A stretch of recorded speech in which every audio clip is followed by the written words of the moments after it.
My name is Rachel Bennett, and the night I unlocked my husband's secret phone, I stopped recognizing my own life. Not because I found another woman. Honestly, if it had only been cheating, I think I could have survived it faster. What terrified me was realizing the affair was only one piece of something much bigger. A 5-year lie. A lie involving hidden bank accounts, forged signatures, property transfers, family members I trusted, and a quiet plan to slowly erase me from my own future while smiling in my face every single day. But I didn't know any of that when this story began. At the beginning, I thought I was just dealing with family drama. I was wrong.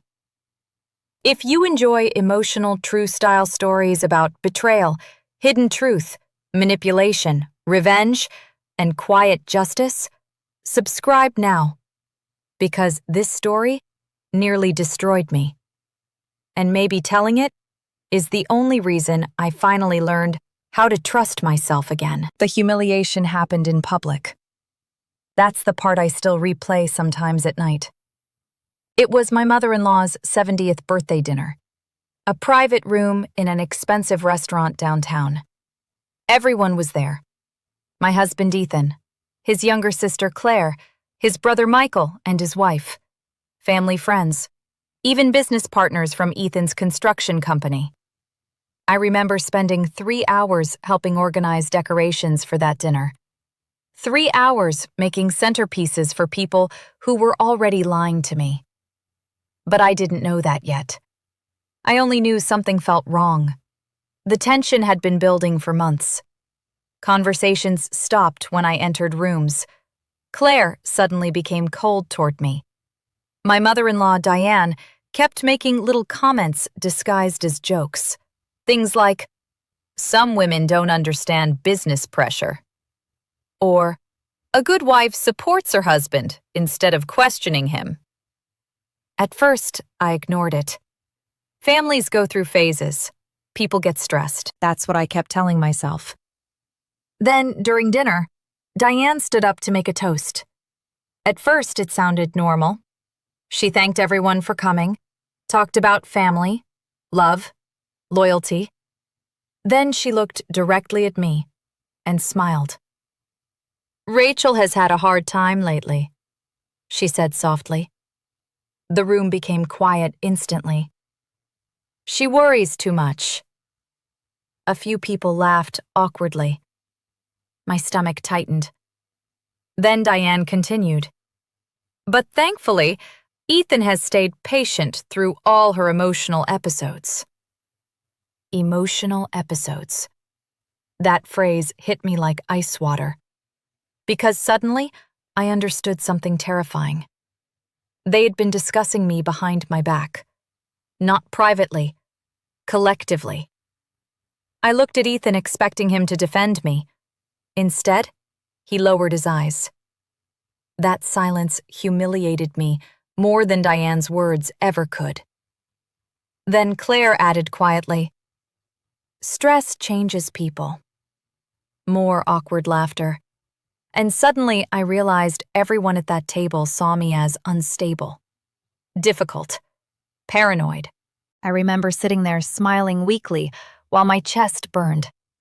Because when people slowly build false narratives about you, you start feeling trapped inside your own reputation. That was the beginning. But I didn't know the truth yet.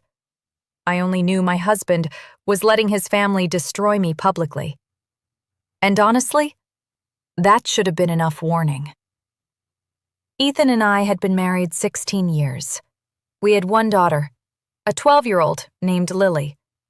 And for most of our marriage, I believed we were happy. Not perfect, but stable, safe. Ethan wasn't overly emotional, but he was dependable. At least, that's what I believed for years. He ran a mid-sized construction company with his brother Michael. His family was deeply involved in the business. His mother handled some bookkeeping. Claire worked in property management connected to the company. It was one of those families where business and personal life blended together until nobody knew where boundaries existed anymore. At first, I thought it was beautiful. Close families looked comforting to me because mine was small. My parents died when I was young. So when Ethan's family welcomed me warmly in the beginning, I attached myself to them completely. That was my first mistake. Because toxic families don't reveal themselves immediately. At first, they feel loyal, protective, close. Then slowly, you realize the loyalty only exists if you never question anything. And I started questioning things 5 years before I unlocked the phone. I just didn't realize how dangerous those questions would become. The first strange thing involved money. Tiny things at first. Mortgage payments delayed, even though Ethan earned good money. Business reimbursements arriving strangely late. Tax documents missing. When I asked about it, Ethan always had explanations. Temporary cash flow issue. Delayed investor payment. Accounting mistake. At first, I believed him. Because trust makes people ignore patterns. Then, one afternoon, I noticed something strange while organizing paperwork in our office. A bank envelope addressed to Ethan. Different bank. Different account. I asked him casually about it later that night. And for the first time in our marriage, he looked nervous. It's just a business account. Too fast. Too defensive. That was when I noticed something strange. People telling the truth usually stay calm. People hiding something rush explanations. Still, I let it go. Because marriage teaches women to ignore instincts in order to preserve peace, especially when everyone around you keeps insisting you're overthinking. Over the next year, the emotional shift inside Ethan's family became impossible to ignore. Claire stopped inviting me to events. Diane criticized almost everything I did. Even Lily started noticing tension. One evening, she asked quietly, "Why does Grandma act weird around you now?" I lied immediately. She's just stressed. But deep down, I knew something was changing. Then came the gaslighting. Slowly, carefully, Ethan started using phrases that made me question myself. You're imagining problems. You always assume the worst. You've become too emotional lately. After enough repetition, those sentences start damaging your confidence, especially when multiple people repeat them. That's how toxic family systems work. One person creates the lie, the others reinforce it until the victim starts doubting reality. And honestly, it worked on me for a while. I started apologizing for asking questions. Imagine that. Apologizing because I noticed suspicious financial behavior. That realization embarrasses me now. But emotional manipulation changes people slowly. You don't notice yourself shrinking until you're already trapped. The phone entered my life almost by accident. 3 months after Diane's birthday dinner, Ethan started carrying 2 phones. At first, he claimed the second phone was for work, construction projects, contractors, private business communication. And honestly, that explanation made sense, until he became obsessed with hiding it. He took it everywhere: bathroom, garage, even quick trips to the mailbox. Then, one night around 2 a.m., I woke up and realized he wasn't beside me. I found him downstairs whispering into that second phone. The second he saw me, he hung up immediately. Too quickly. "What are you doing?" I asked quietly. "Work issue," he replied. But his face looked tense, cornered. That was when my instincts stopped whispering and started screaming. Still, I said nothing. Because once you confront possible betrayal, your old life begins dying immediately. and I wasn't ready for that yet. Then I noticed the withdrawals. Cash withdrawals. Small at first, then larger. Always spaced carefully apart. Almost strategic. When I questioned Ethan, he sighed dramatically. "Do you know how exhausting it is constantly defending myself?" That sentence stayed with me because manipulative people turn accountability into victimhood. Suddenly, my questions became the problem instead of his secrecy. Then Diane started making comments again, at family lunches, holiday dinners, always subtle. Marriage becomes difficult when trust disappears. Or, men need peace at home. Those comments were not random. Now I understand that. Back then, I only felt confused, like everyone knew something I didn't. And honestly, they did. Everything changed the night Ethan forgot the second phone at home. That almost never happened.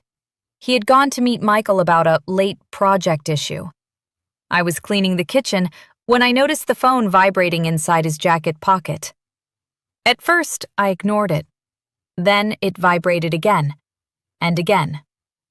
Finally, I looked down at the screen. No name, only a number.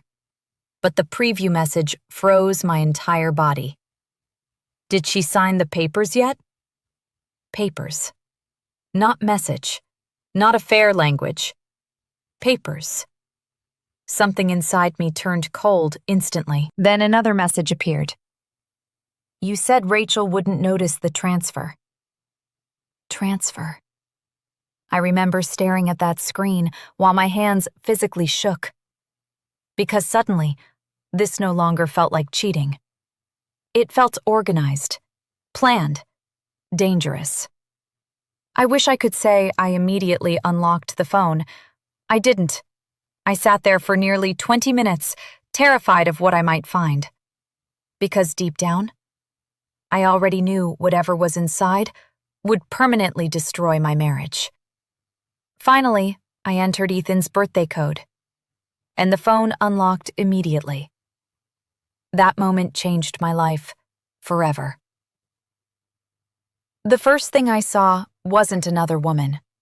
It was spreadsheets, bank screenshots, property documents, wire transfers, folders, dozens of folders.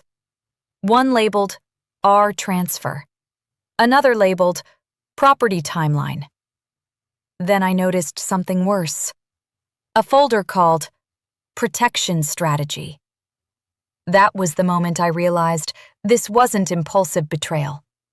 It was a long-term plan. I opened the folder. Inside were screenshots of my signatures, scanned documents, loan paperwork, insurance forms, and emails discussing asset shielding. My stomach dropped instantly because I recognized some of those signatures. Except I never signed those documents. Then I looked closer, and the date changed everything. Several documents had been created while I was hospitalized 5 years earlier after a severe infection.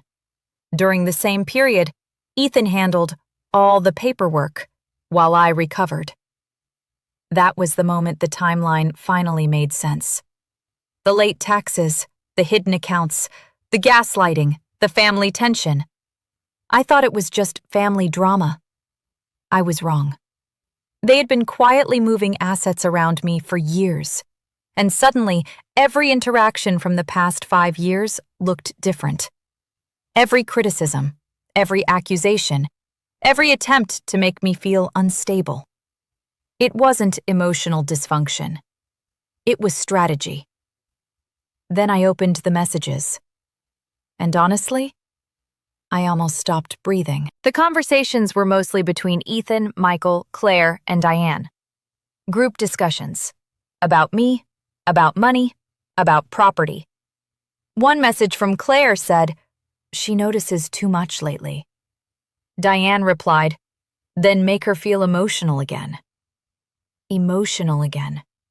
Like my feelings were a tool they manipulated deliberately. Then came another message. If Rachel pushes harder, we'll say she's stressed. That sentence shattered something inside me. Because suddenly, I understood the dinner humiliation, the jokes, the comments, the fake concern. They were creating a narrative, slowly, carefully, making me appear unstable in case I discovered the truth later. And then I found the property records. 3 rental properties purchased through shell companies connected indirectly to Ethan and Michael's business. But one detail froze me completely. My forged signature appeared on loan authorization forms. I stared at those signatures for almost an hour, because they looked almost perfect. Almost. Then I noticed one detail. I always looped the letter R twice in legal signatures. These signatures only looped once. Tiny detail, massive consequence. That was when I stopped crying and started collecting evidence quietly. I didn't confront Ethan that night. That surprises people when I tell this story. Most imagine rage, screaming, throwing the phone across the room. But honestly, fear made me quiet. Because once I understood multiple family members were involved, the situation stopped feeling emotional. It started feeling dangerous. So instead of confronting anyone, I copied everything. Every screenshot, every bank record, every property file, every message thread. I emailed copies to a new private account Ethan didn't know existed. Then I uploaded backups to cloud storage under a fake name. That was the moment my survival instincts finally took over. And strangely, the calmer I became, the more clearly I started seeing everything. Patterns, timelines, contradictions, tiny details I ignored for years suddenly connected perfectly. That was when I noticed something strange. Almost every major financial problem in our marriage started after my father's inheritance arrived. 5 years earlier. The exact same year the forged paperwork began. My father hadn't left millions behind, but he did leave me something important. A small commercial property outside the city. At the time, Ethan insisted we refinance it temporarily to support business expansion. I trusted him completely. I signed whatever papers he placed in front of me. Or at least, I thought I did. Now I understood something horrifying. Some of those papers had been replaced later, modified, forged, and hidden inside business structures connected to Ethan's family. That realization made me physically sick. Because cheating hurts. But financial betrayal changes your entire sense of safety, especially when family members help cover it up. The next morning, Ethan acted completely normal. That disturbed me more than anything I found on the phone. He kissed Lily goodbye before school, made coffee, asked if I wanted breakfast. Meanwhile, I knew he spent 5 years secretly moving assets around me while helping his family build a false narrative about my mental stability. Watching someone perform normalcy after discovering that kind of deception creates a very specific kind of emotional numbness. You stop reacting naturally. You start observing instead. That morning, I watched Ethan carefully while he packed for work. And suddenly I noticed things I ignored before. The way he kept checking my expression. The way he casually asked what I planned to do that day. The way he subtly monitored me. At the time, it looked like concern. Now I recognized it for what it really was. Risk assessment. He wanted to know whether I suspected anything. So I smiled, made breakfast, acted tired, and for the first time in my life, I lied better than he did. 3 days later, I met with a lawyer secretly. Her name was Joanna Mercer. Melissa recommended her after hearing only a small part of the situation. I remember sitting in Joanna's office, shaking, while handing her printed screenshots from the phone. She stayed silent for almost 10 minutes while reviewing everything. Then, she looked up slowly and asked, "Rachel, how long do you think this has been happening?" I swallowed hard. I thought maybe a year. Joanna's expression changed immediately. "No." She tapped one document gently. "This goes back much further." Then, she showed me something I missed completely. A property transfer authorization dated 4 years earlier. The signature looked like mine, but the witness signature belonged to Claire. And according to hospital records, I was recovering from surgery the same day those papers were supposedly signed. The date changed everything, because suddenly this was no longer suspicious family behavior. This was fraud. Real fraud. Joanna leaned back quietly. "Do not confront anyone yet." That sentence scared me, because good lawyers only say things like that when situations are serious. Then she asked, "Do they know you accessed the phone?" I shook my head. "Good," she replied immediately. "Keep it that way." That was when the fear became real. Not emotional fear, strategic fear, the kind that changes how you sleep at night. Over the next month, Joanna and a forensic accountant started reviewing everything quietly. And honestly, the deeper we looked, the worse things became. The hidden accounts weren't just Ethan's. Michael was involved heavily. Claire helped manage property paperwork. And Diane? She handled financial mail redirection. That discovery nearly destroyed me emotionally. Because until then, part of me still wanted to believe Ethan acted alone. But toxic family systems rarely operate through one person. Everyone protects the lie together. One afternoon, Joanna called me unexpectedly. "Rachel?" she said carefully. "I think you need to prepare yourself." My chest tightened instantly. "What happened?" "We found additional loans tied to your inherited property." Additional loans. I felt physically cold, because I never approved additional loans. Joanna explained that multiple refinancing agreements had been executed using forged authorization signatures connected to shell entities linked indirectly to Ethan's business operations. In simple terms, my inheritance had quietly funded their expansion for years, without my knowledge. And then Joanna said something even worse. "There are indications they planned to fully transfer ownership after your separation." Separation. That word echoed inside my head, because suddenly, everything made sense. The emotional gaslighting, the public humiliation, the family narrative about me being unstable. They weren't randomly mistreating me. They were preparing for legal protection, creating a story where I appeared emotionally unreliable in case I discovered the truth. That realization terrified me more than the fraud itself. Because manipulation that organized requires planning, patience, strategy, and people willing to destroy someone slowly while pretending to love them. Then, Lily accidentally exposed another piece of the truth. One evening, she came home upset after spending time with Diane. I asked what happened. At first, she hesitated. Then she whispered, "Grandma said you get confused about money sometimes." I stopped breathing for a second, because suddenly I understood something horrifying.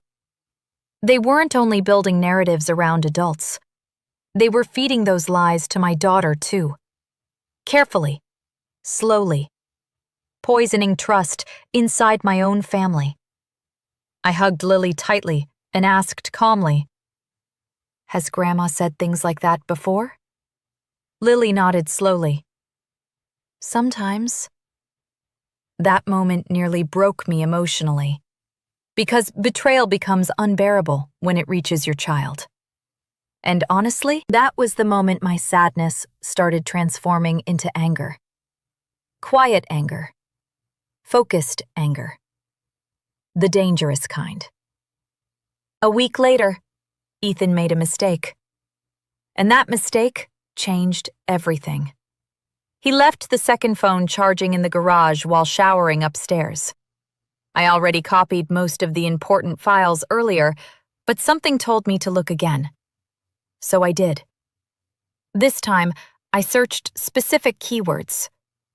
Rachel. Transfer. Property. Then I found voice recordings. Several recordings. At first, I didn't understand why they existed. Then I opened one. It was Ethan speaking with Michael privately. And within 30 seconds, my entire body went numb. Michael asked, "What if Rachel finds out about the signatures?" Ethan laughed softly. "She won't. And if she does, everyone already thinks she's unstable anyway." I remember staring at the screen in complete silence. Because hearing manipulation directly from someone you loved changes something inside your brain permanently, especially when they sound calm, relaxed, confident. Then Michael asked another question. "And if she pushes legally?" Ethan replied immediately. "Claire documented enough emotional incidents already." Documented. I replayed that word 3 times. Documented emotional incidents. That was when everything finally connected. Claire worked in property management and handled large amounts of paperwork. Over the years, she constantly encouraged me to vent through long emotional emails during family conflicts. I thought she was helping me communicate. She was collecting material, building a narrative, and suddenly 5 years of confusion became horrifyingly clear. Every argument, every emotional moment, every time I cried after being provoked. They archived it, prepared it, saved it, in case they ever needed to discredit me legally. I thought it was family dysfunction. I was wrong. It was strategy. That night, I couldn't sleep. I sat alone in the kitchen until sunrise, replaying everything from the past 5 years. And once you see manipulation clearly, you cannot unsee it. I started remembering details differently. Diane constantly pushing Ethan to protect himself financially. Claire encouraging me to see therapists after family arguments. Michael casually asking questions about my inheritance paperwork years earlier. None of it was random. They were mapping my emotional reactions while quietly moving assets around me. And honestly, the psychological betrayal hurt more than the money. Because these people watched me doubt myself for years. They watched me apologize for instincts that were completely correct. That level of cruelty changes how you view humanity. The next major discovery came through mail records. Joanna's investigator uncovered redirected financial statements connected to one of the hidden accounts. The forwarding address belonged to Diane. Not Ethan. Diane. Which meant my mother-in-law actively helped conceal financial information from me for years. That revelation hurt deeply. Because I loved Diane once. I cooked for her during surgeries, visited constantly after her knee replacement, helped organize her medications after hospital stays. And all that time, she was helping her son steal from me, quietly. Joanna noticed my expression while reviewing the records. "You okay?" I nodded automatically. But honestly, I wasn't. Because some betrayals feel bigger than marriage. This felt like losing an entire family at once. Then came the biggest discovery so far. The forensic accountant uncovered a hidden trust account linked indirectly to Lily. At first, that sounded harmless, until we reviewed the structure carefully.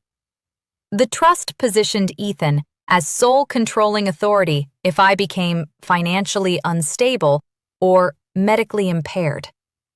Those exact words appeared repeatedly throughout the documents. Financially unstable, medically impaired, the same language Diane used publicly at her birthday dinner. The same phrases Claire inserted subtly into emails over the years. That was the moment the timeline finally made sense. They weren't only stealing property, they were preparing legal narratives in case I resisted later. And suddenly, I understood why they spent years portraying me as emotional. Because emotional women are easier to discredit, especially in financial disputes. I sat in Joanna's office staring at those documents while my entire understanding of the last 5 years collapsed completely. Then Joanna asked quietly, "Rachel, has Ethan ever encouraged medical evaluations or therapy during conflicts?" I looked up immediately. "Yes." "How often?" "Too often. Way too often." And suddenly, another horrifying possibility entered my mind. What if they were preparing evidence long before separation? What if the goal was never just money? What if they planned to slowly remove me from financial control completely? That thought terrified me more than anything else so far. Because once people start building false instability narratives around you, reality itself becomes dangerous. For the first time in my life, I became afraid of being emotional in front of my own husband. That realization still hurts to admit, because marriage is supposed to be the safest place for vulnerability. Instead, I started monitoring my facial expressions, my tone, even the way I reacted during arguments. I understood something terrifying now. Every emotional moment could become evidence later. And once that thought enters your mind, you stop feeling human inside your own home. You start feeling observed, managed, documented. That was the point where fear stopped being temporary. It became part of my daily routine. Joanna advised me to continue acting normal. So I did. And honestly, pretending everything was fine while secretly uncovering 5 years of deception nearly destroyed me mentally. I cooked dinner beside Ethan, knowing he forged documents connected to my inheritance.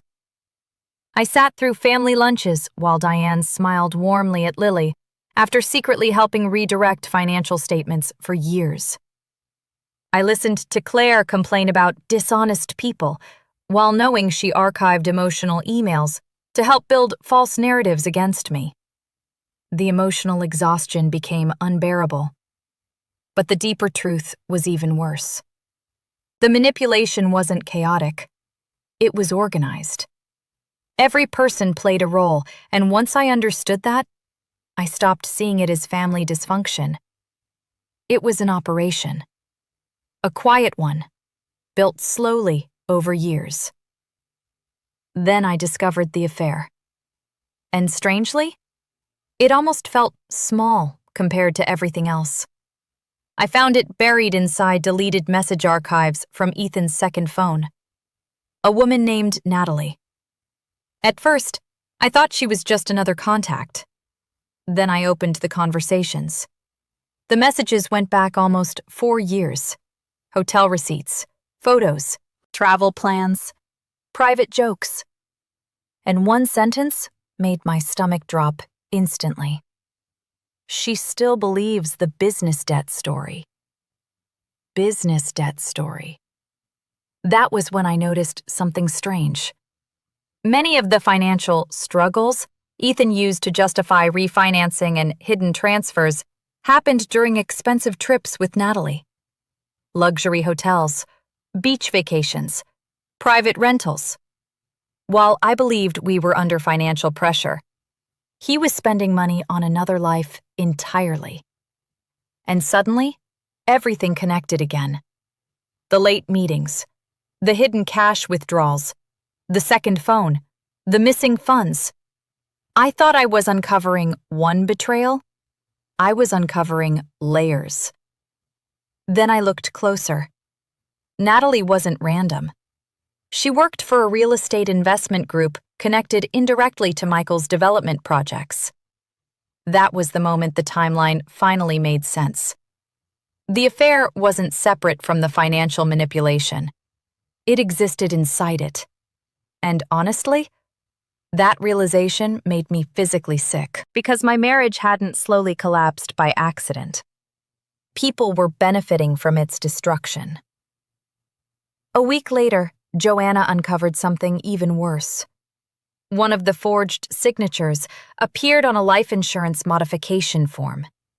At first, I didn't understand the significance. Then Joanna explained quietly, if this change had finalized completely, Ethan would have gained full independent control over several protected assets. Protected assets.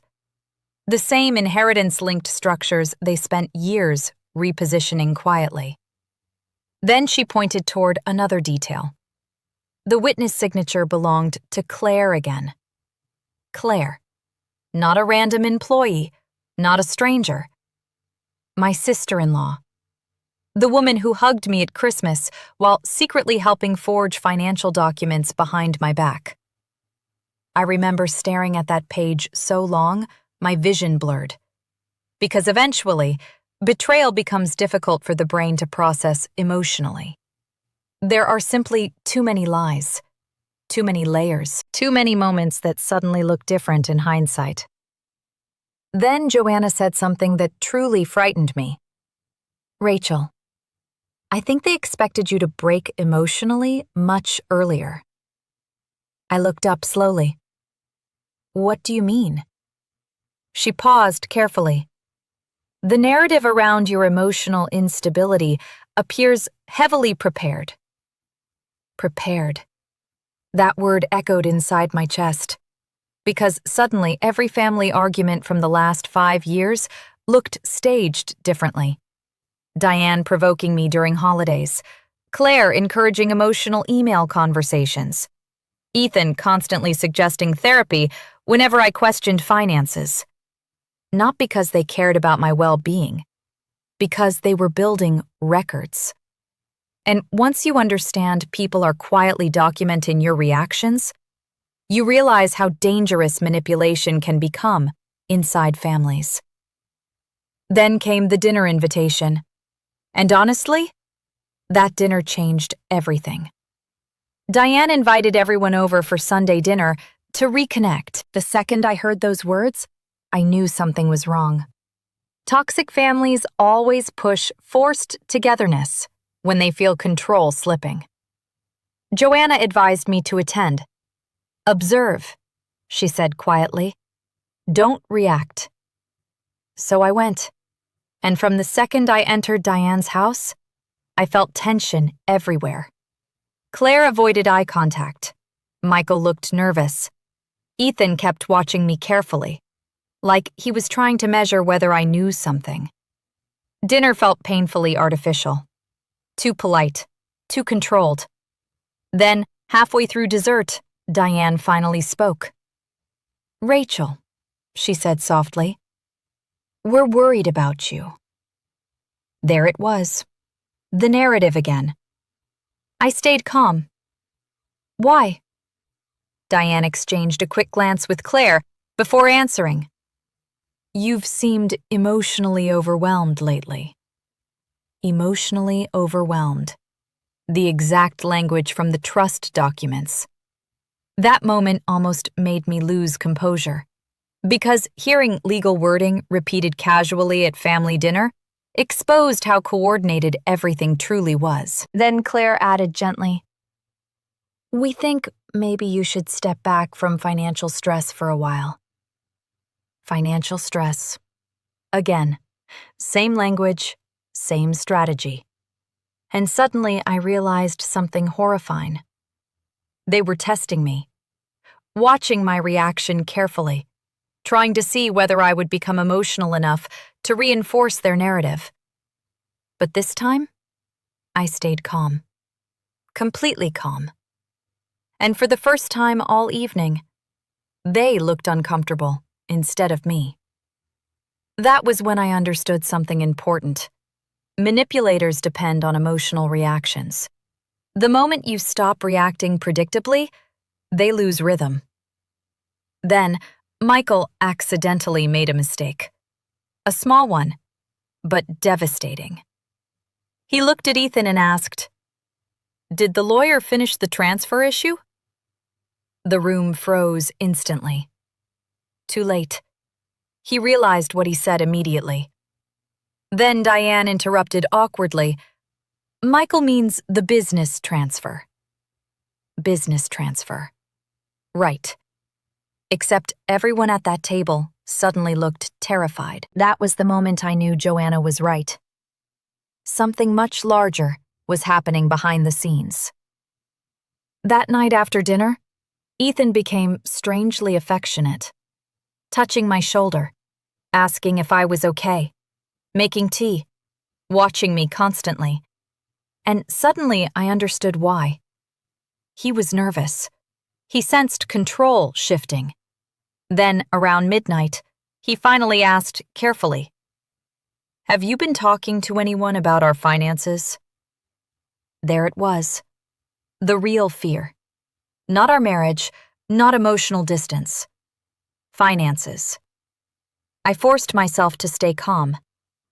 "No. Why?" He studied my face carefully for several seconds, then smiled weakly. "Just asking." But I noticed something strange.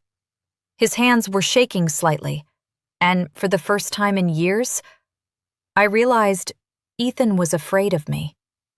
Not emotionally, legally. The next morning, Joanna called urgently.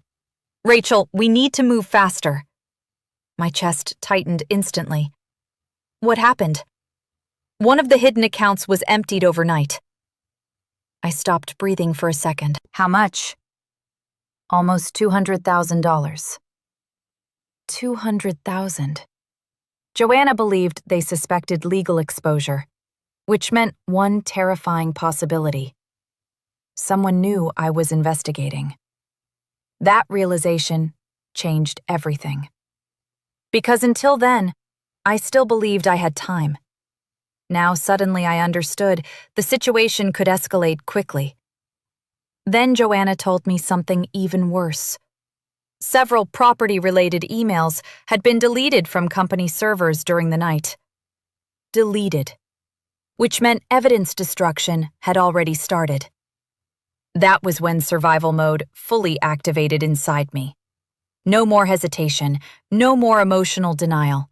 I was now protecting myself and Lily from people willing to manipulate reality itself for financial gain. And honestly, that clarity changed me permanently. Over the next 2 weeks, Joanna filed quiet legal preservation requests to prevent further document destruction. Meanwhile, I continued pretending nothing was wrong. And that was the hardest part. Watching Ethan kiss Lily goodbye before school, knowing he spent years secretly planning financial control structures around our lives. Watching Diane call me sweetheart while helping redirect financial records. Watching Claire send supportive texts while quietly assisting forged paperwork. The emotional whiplash became unbearable. Then, Lily accidentally revealed another piece of the truth. One evening, while doing homework, she asked casually, "Mom, why does Dad say you get confused with paperwork?" My heart stopped instantly. Because Ethan had started feeding the narrative to our daughter, too. Slowly, carefully, the same way toxic families always do. Not dramatic lies. Small, repeated suggestions, enough to create doubt later. I sat beside Lily quietly and asked, "When did Dad say that?" She shrugged. A few times. Then she added something that shattered me emotionally. He said he worries people might take advantage of you. Take advantage of me. The irony nearly made me sick, because the people actually exploiting me were the ones pretending to protect me. That's the terrifying part about manipulation.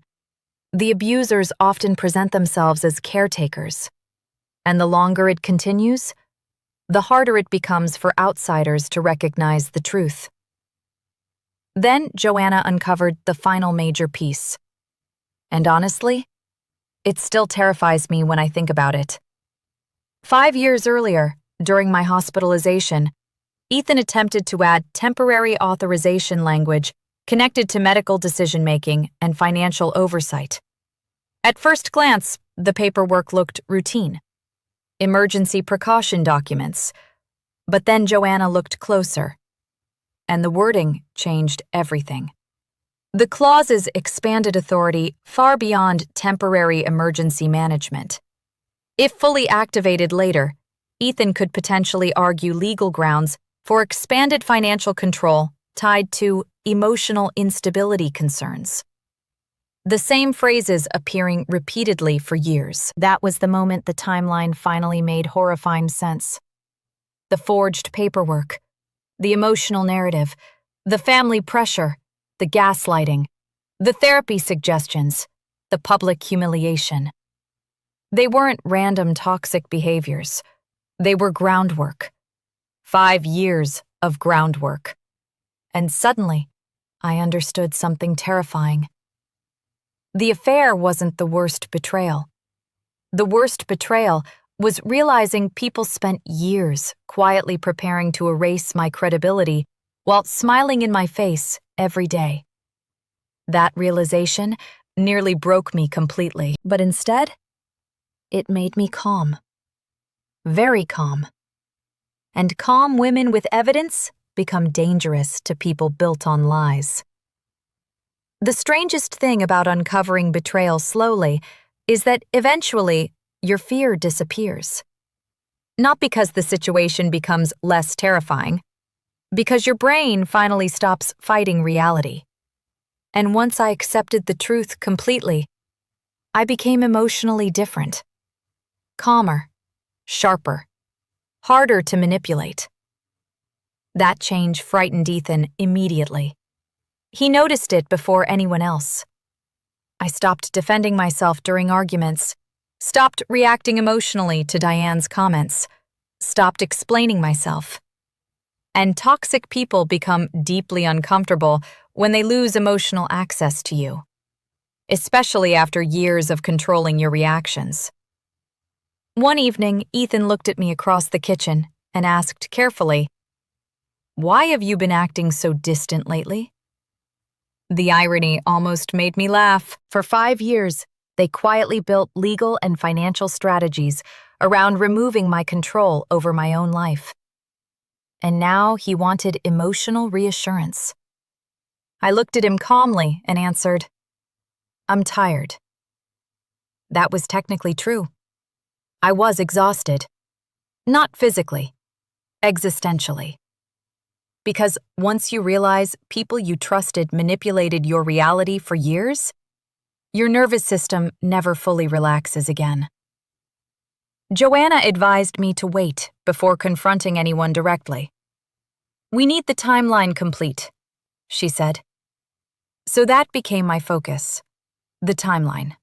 Dates, documents, transfers, messages. And honestly, the deeper we investigated, the darker the truth became. The forged signatures were only the beginning. Several hidden loans connected to shell entities had also used my inheritance property as leverage without proper authorization. And one detail changed everything. The approval witness on multiple forms was not only Claire, it was Natalie too. Natalie, the woman Ethan was secretly seeing. At first, I thought she was simply an affair partner. I was wrong. She was connected financially. Joanna's investigator uncovered records showing Natalie worked through a property acquisition group linked indirectly to Michael's development network. That was when I noticed something terrifying. Almost every major financial move over the last 4 years somehow touched the same small group of people. Ethan, Michael, Claire, Natalie, and Diane protecting everything quietly from the background. Not random betrayal. Organized betrayal. That realization made me physically cold. Because affairs happen, families argue, but this felt engineered. Then came the safety deposit box, and honestly, that discovery nearly destroyed me emotionally. Joanna uncovered records showing Ethan rented a private safety deposit box under a secondary business identity 3 years earlier. At first, we assumed it contained financial paperwork. Then, the access logs changed everything. Claire accessed the box repeatedly. Not Ethan, Claire, which meant she handled important documents personally. Joanna managed to obtain records through ongoing legal preservation proceedings. And when we finally reviewed the inventory summary, my entire understanding of the situation shifted again. Inside the box were property deeds, trust amendments, life insurance modifications, original signature samples, and private journals. My journals. I stopped breathing when I saw that list, because suddenly I remembered something strange from years earlier. Several personal notebooks disappeared during our home renovation. I assumed they were lost accidentally. They weren't lost. Someone took them. And now I understood why.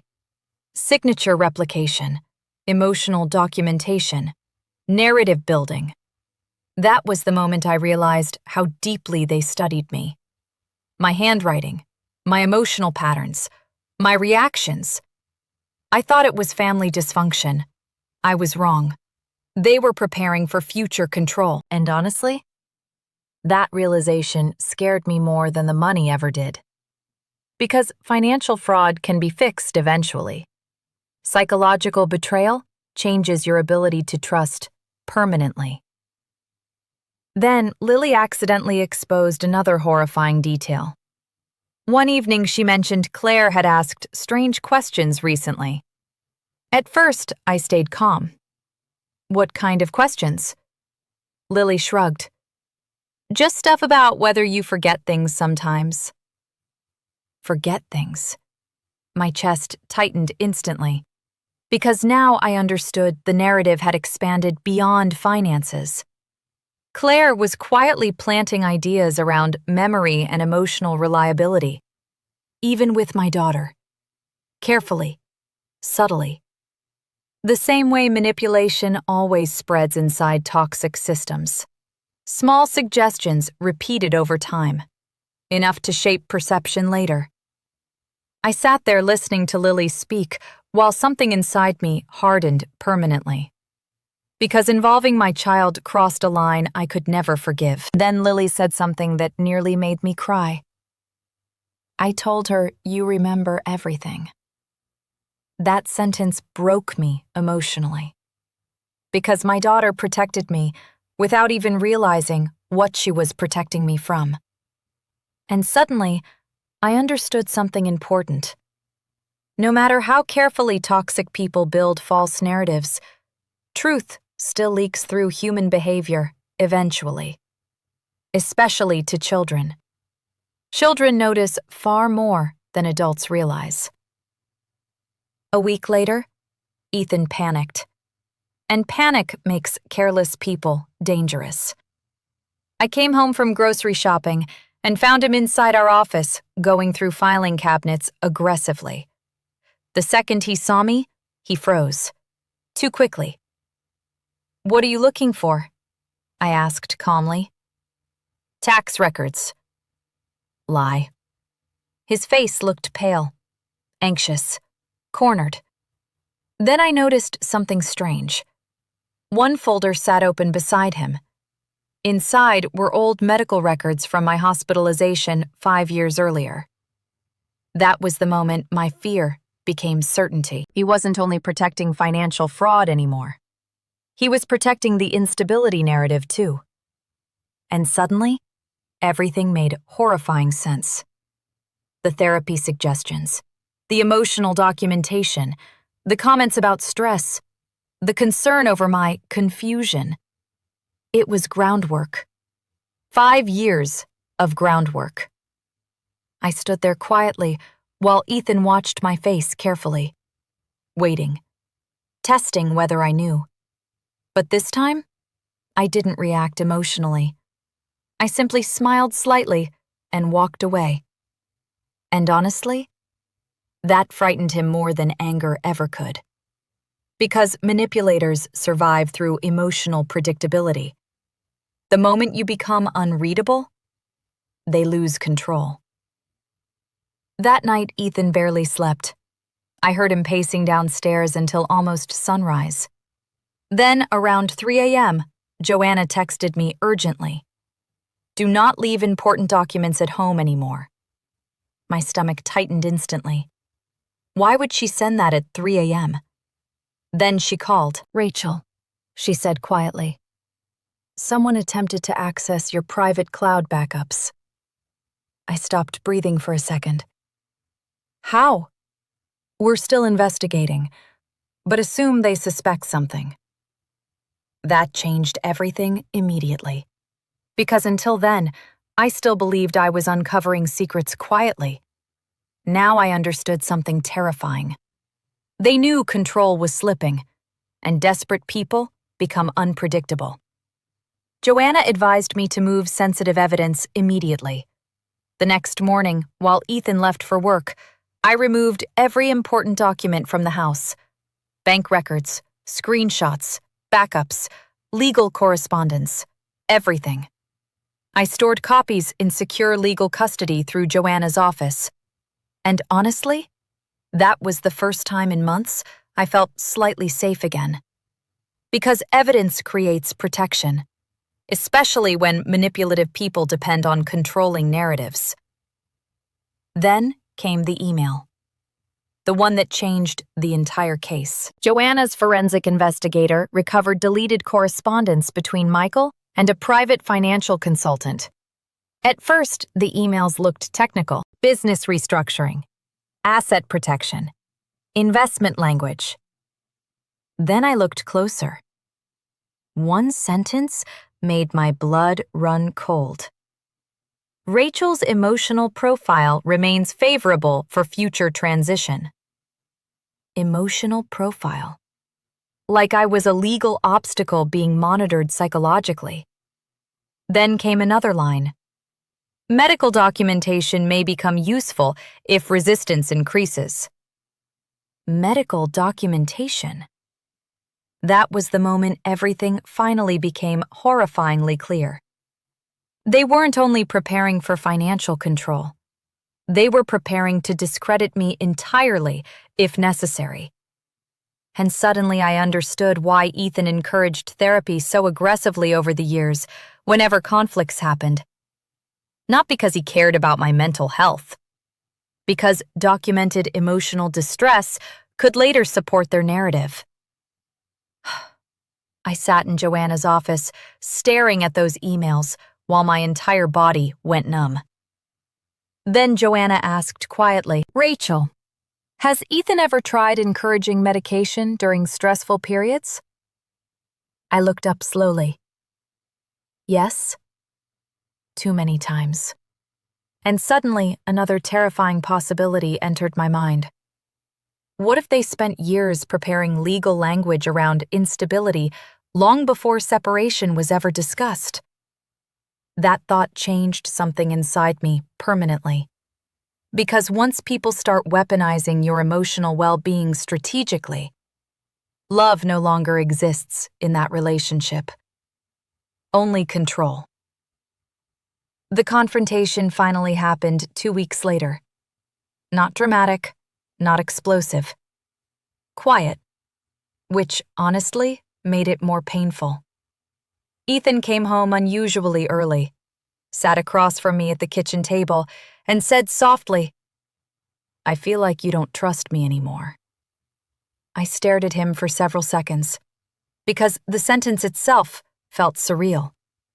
5 years of deception, forgery, manipulation, and now he wanted emotional reassurance. Then he added, "My family thinks you've changed." There it was again, the narrative, always subtle, always collective. My family thinks, not I think. Because toxic systems spread responsibility across groups. That way, nobody feels fully guilty individually. I stayed calm. Have I changed? I asked quietly. Ethan hesitated. Then he made the mistake that destroyed everything. I just think you've become harder to reason with lately. Reason with. The exact wording from one of Michael's deleted emails. I felt my chest tighten instantly. Because suddenly, I understood something terrifying. They repeated the same phrases so often, they stopped realizing those phrases connected them together. That was the moment I knew we finally had enough evidence.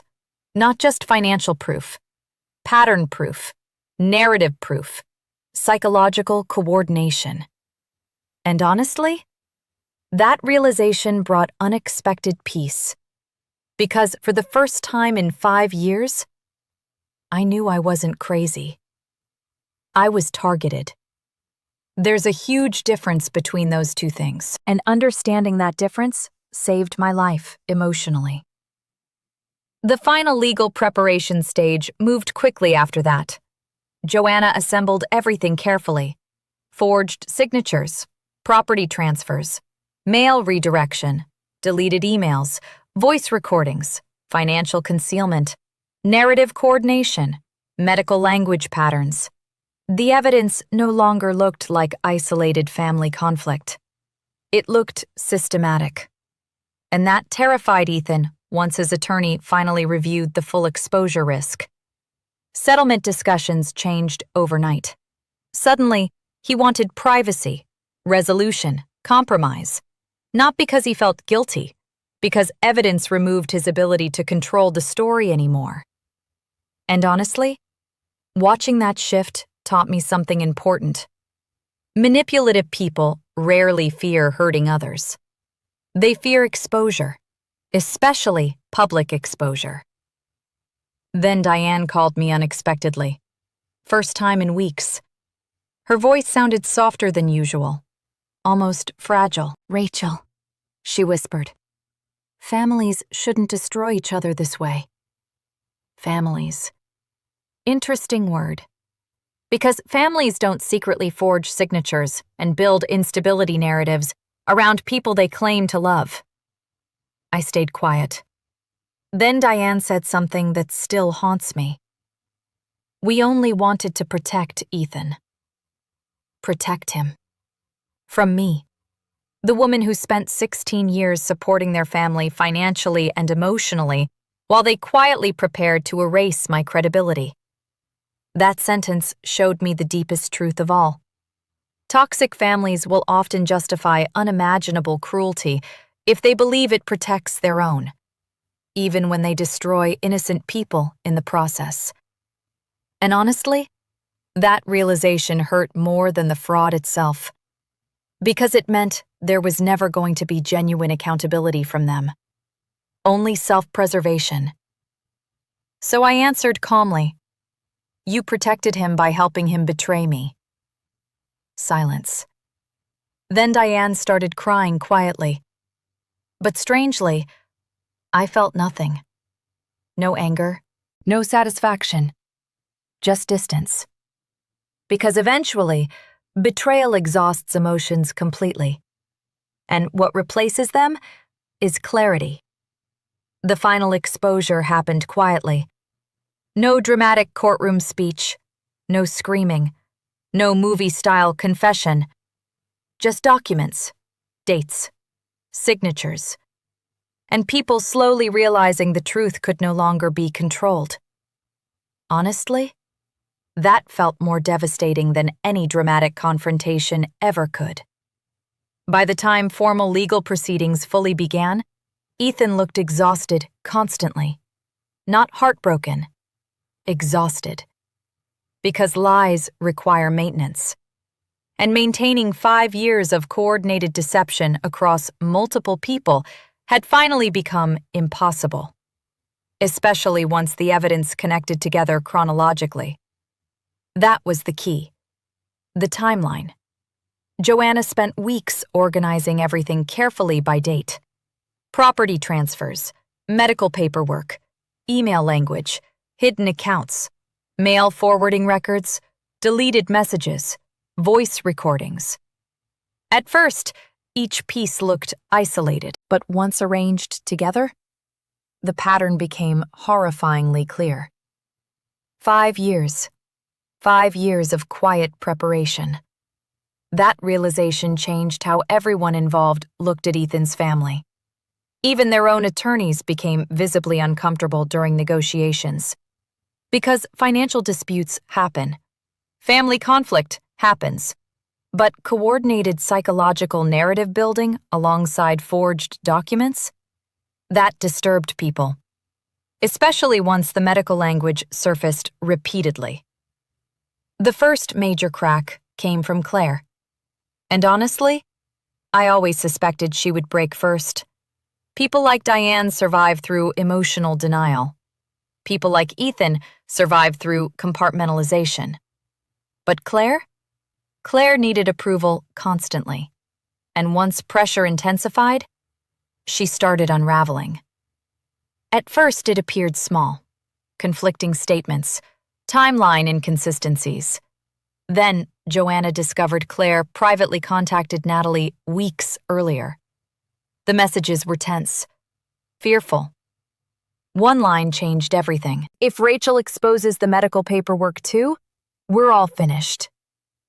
Medical paperwork. Again. That phrase kept appearing everywhere. Because the instability narrative was never accidental. It was foundational. Then Claire made the mistake that finally destroyed their coordination completely. She attempted deleting archived property management records after legal preservation orders were already active. That decision exposed intent immediately. And once intent becomes visible, everything collapses faster. I remember Joanna calling me after receiving the update. "Rachel," she said quietly, "they're panicking now." And strangely, that sentence didn't bring satisfaction, only sadness. Because for years, I begged these people to simply treat me honestly. Instead, they spent enormous energy manipulating reality itself. And now, they were destroying themselves, trying to hide it. Then Ethan finally admitted part of the truth. Not all of it. Just enough to protect himself. That's how manipulative people confess. Strategically. During mediation, he quietly acknowledged financial mistakes. Mistakes. Such a harmless word for years of forgery and deception. Then he claimed everything became complicated after business pressure increased. Business pressure. Right. As if pressure accidentally creates forged signatures and hidden accounts. Joanna stayed calm throughout the entire conversation. She simply slid documents across the table one by one. The forged authorization forms, the redirected financial mail, the deleted correspondence, the trust modifications, and then the voice recording. The one where Ethan laughed about everyone already believing I was unstable. I watched his entire expression change, hearing his own voice played back professionally inside a legal office. Not emotional, not angry. Terrified. Because suddenly, he understood something irreversible. The narrative was dead. And once manipulative people lose control of perception, fear replaces confidence very quickly. Then Joanna asked one simple question. "Would you like us to continue reviewing the medical strategy timeline publicly?" Medical strategy timeline. The room went completely silent. That was the moment Ethan finally realized how serious the exposure truly was. Not just financially, socially, professionally, legally. And honestly, I think that frightened him more than losing money ever did. Because people like Ethan survive through reputation. And once reputation cracks, everything else follows.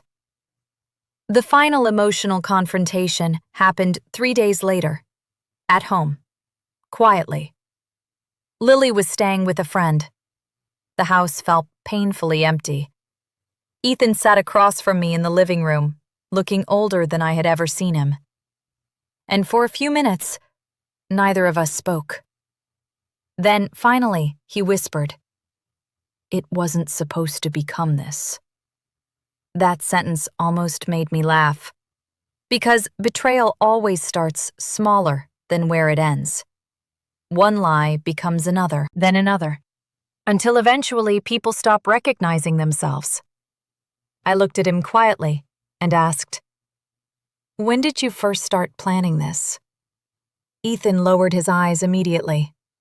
And honestly, that reaction hurt more than the answer itself. Because it confirmed there really had been planning. Long-term planning. Finally, he spoke softly. "After your father's inheritance." There it was. The truth. 5 years earlier.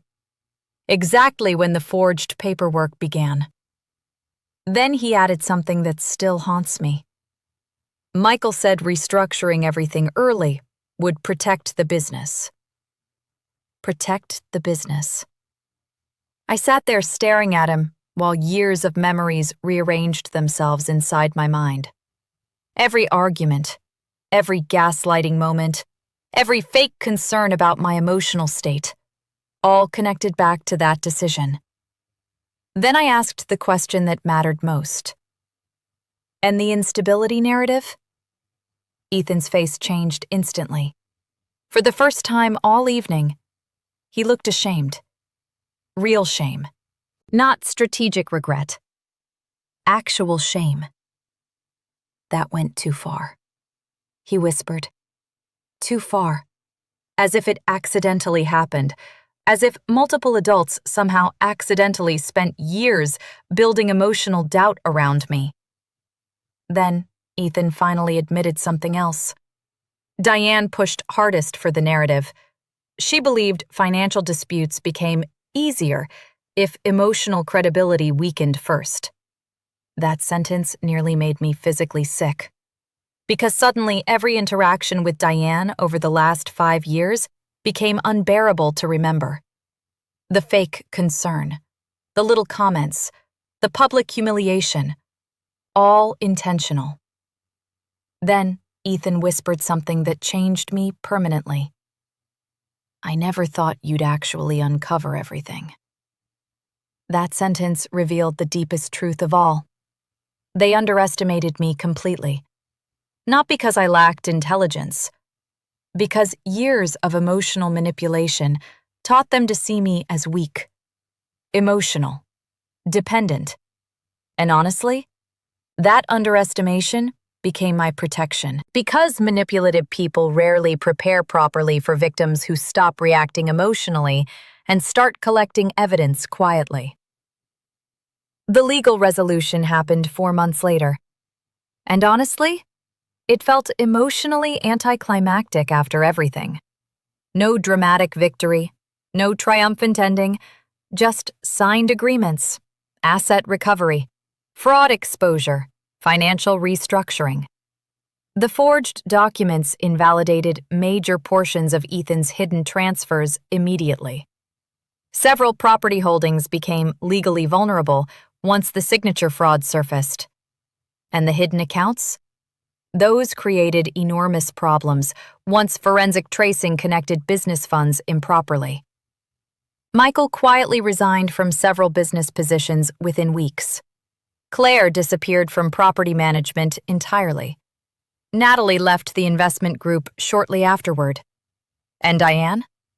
She stopped contacting me completely. Not because she accepted responsibility, because the illusion finally collapsed. That's the thing about toxic systems. They survive through collective denial.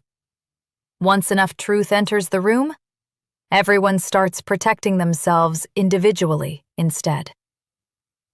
The hardest part wasn't losing my marriage. Honestly, by the end, the marriage had already emotionally died years earlier. The hardest part was grieving the version of reality I believed existed. The family dinners, the holidays, the support, the love. Realizing much of it operated conditionally shattered me emotionally. Especially because I genuinely loved them once. That grief took longer to heal than the betrayal itself. But something unexpected happened too. I stopped apologizing for my instincts. For years, people convinced me I was emotional, paranoid, difficult. But my instincts were correct from the beginning. And learning to trust myself again changed my entire life. Slowly, quietly, completely. Lily adjusted slowly after everything surfaced. At first, she struggled deeply with Ethan, not because she stopped loving him, because children become confused when trusted adults manipulate reality. One evening, she asked me something heartbreaking. How do you know who's telling the truth anymore? I thought about that question for a long time before answering. Then, finally, I told her, truth survives details. She looked confused. So I explained. Lies require constant adjustment, but truth remains consistent over time. Dates matter, patterns matter, documents matter, behavior matters, and eventually, reality always leaves evidence behind. That lesson changed both of us. A year later, I moved into a smaller house near the lake. Nothing extravagant, just peaceful. Mine. No hidden accounts attached to it, no manipulation, no emotional traps.